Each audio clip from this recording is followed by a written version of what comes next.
हरिशंकर जैन जी, हरिशंकर जैन जी, जी सीधा आपके पास आ रहा हूं, क्या कहना चाहेंगे आज आप? जी जी बताइए। 50-50 जी दादा जी। हरिशंकर जी, जी ये कौन सा बोल रहे थे अभी? अभी क्या बोल रहे थे, सुनाई नहीं जी श्री श्री सदगुरु जी महाराज हैं, कह रहे थे आज बहुत शुभ दिन है जी। जी जी मेरा प्रणाम। जी प्रणाम बोल रहा हूँ। जी हरिशंकर जैन जी, आप क्या कहना चाहेंगे सर? मैं कुछ कहूँ? जी बिल्कुल। देखिए, श्री श्री जी को मैं प्रणाम करता हूँ। उनका आशीर्वाद है और उनका आशीर्वाद चाहिए ताकि भव्य भोलेनाथ का मंदिर बने, मथुरा पर भगवान कृष्ण का मंदिर बने। हमको आक्रांताओं द्वारा जो पूर्व काल में जो मंदिर तोड़ दिए गए थे उनकी पुनर्स्थापना चाहिए। हमको भाईचारा से कोई मतलब नहीं है, न भाईचारा हुआ है न भाईचारा हो सकता है, परंतु इतना तय है कि हम जो भी करेंगे वो कानूनी प्रक्रिया से करेंगे, कानून के द्वारा करेंगे।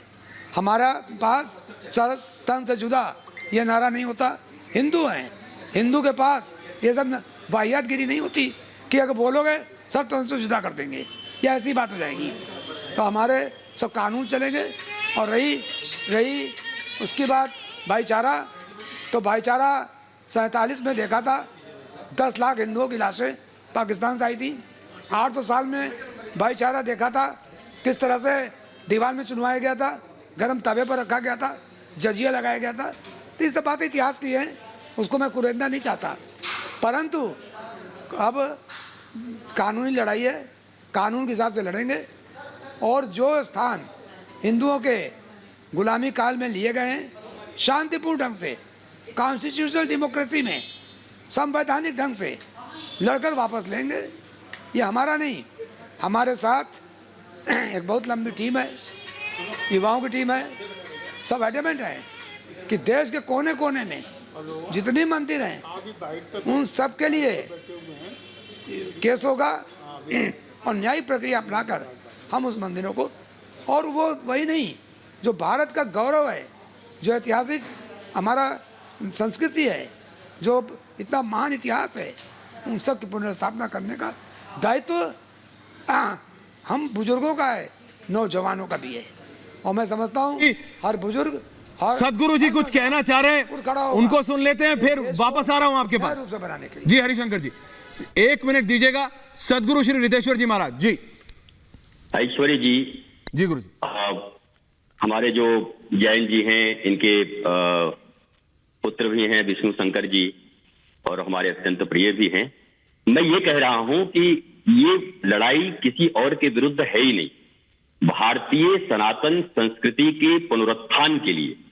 एक काल में, गुलामी के काल में, जिन चीजों को तोड़ दिया गया था, खंडर बना दिए गए थे, भारतीय संस्कृति को मिटा दिया गया था, चाहे वो नालंदा का विश्वविद्यालय रहा हो, चाहे औरंगजेब के द्वारा तोड़ी गई मंदिरें रही हो, ये किसी के विरुद्ध युद्ध है ही नहीं। लेकिन दुर्भाग्य तो जरूर है कि अपनी ही देश की संस्कृति को स्थापित करने के लिए न्यायालय में जाना पड़ रहा है। लेकिन हम न्यायालय में इतनी आस्था रखते हैं कि हम 300-400 वर्ष तक भी हम वेट करते हैं, और न्यायालय भारतीय संविधान के तहत जो निर्णय देती है, संपूर्ण भारतवासी जो मानते हैं वही वास्तव में संविधान के मानने वाले हैं, और वही वास्तव में पंथ निरपेक्ष भारत को कहने के लिए एंटाइटल्ड भी हैं। एक तरफ हम धर्मनिरपेक्ष कहें, अपनी संस्कृति का रक्षा न करें, और दूसरी तरफ एक तरफ की बातें करें, तो हम कभी भी, हमारे मन में कुछ और, मुख में कुछ और होता है। मुझे आज खुशी है कि जो निर्णय आना चाहिए था, हमें न्याय पाने का हक है, हमें अपनी पौराणिक चीजों को लेने का हक है, अपनी संस्कृति को बचाने का हक है। भारत इसी के लिए जाना जाता है, आर्यावर्त, भारत, हिंदुस्तान। और आज न्यायाधीश महोदय ने बहुत सुंदर निर्णय देकर हम भारतवासियों को एक खुशी का अवसर प्रदान किया है, आनंद का अवसर प्रदान किया है। अब साक्ष्यों के आधार पर इसका परिणाम फैसला आएगा और भारत की संस्कृति पुनः स्थापित होगी।